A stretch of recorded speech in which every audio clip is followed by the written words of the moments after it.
trying to get around the capital during the latest tube strike, and the weather didn't help. Normally I'm going to the school, but I missed my class. It's very difficult for me, very bad. Yeah, good day to be a taxi driver, especially when the tubes are all gone. So yeah, not a bad day, not a bad day. Yeah. Well, this is the first of two 24-hour strikes this week. The second is on Thursday. I'll have all the details. Also ahead tonight, tackling the so-called manosphere, where toxic and misogynistic views are shared online to help support boys and young men. Plus, to use your phone or not to use your phone, the debate over theatre etiquette. And I've told other guys, they're coming, they're on their way. I said, come, it's actually good. Look, one of them just arrived there. how table tennis is bringing these men together and improving their health, one game at a time. The Met has lost a High Court challenge over an officer who accessed confidential files linked to the murder of Sarah Everard without a proper policing purpose.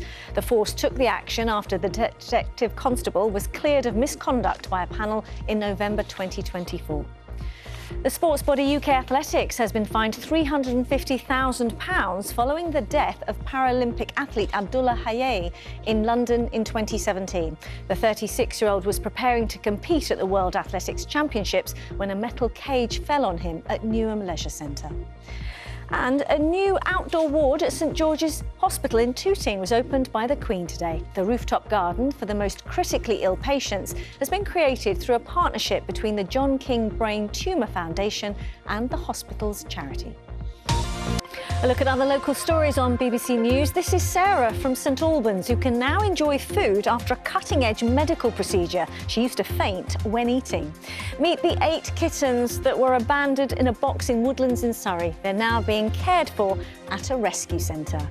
And why this England enthusiast from Runnymede says football fans are being priced out of the World Cup. For those and other stories, just head over to the BBC News app. The first of 2 strikes this week is underway, affecting much of the tube network. Members of the RMT union have walked out in an ongoing dispute over shift patterns.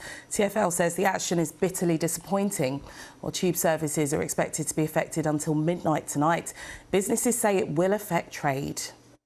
Generally, people who work around this area, they prepare, regardless if it goes ahead or not to come into work. And so our business is impacted, so there's less people coming into the shop. Because you're in between 2 stations, and if they're both closed, don't open, yeah, everyone's going to be cycling to work if you can. Weather's bad this week, so I can imagine it's going to be quiet. Well, let's take a look at the travel situation straight away, Ben. You can see lots of problems there, but also some services running well if you need an alternative route. Best to double-check before you set off. And we've been keen to hear your stories on the impact of any disruption. Get in touch by scanning the QR code to send us a WhatsApp, or you can email us at hellobbclondon@bbc.co.uk. Families whose children attended a nursery where some children were abused are urging the council to investigate whether health and safety rules were broken. Vincent Chan was jailed for 18 years in February for 56 sexual offences against children at a Brighton Horizons nursery in West Hampstead. Andy, whose name we've changed to protect the identity of his children, says steps are being taken towards a judicial review to force an investigation by Camden Council.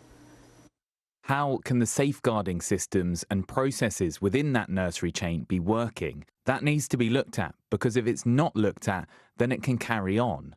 And if it carries on, we'll have several more Vincent Chans. We'll have several more children falling into the hands of these predators. The Mayor, Sir Sadiq Khan, is supporting a social media ban for under-16s until tech firms can prove their platforms are safe. It follows the government's recent consultation on children's online experiences. In a speech later, the Mayor is also expected to warn about the growing influence of the so-called manosphere. He's announcing a new £1 million package of measures to try to tackle the problem.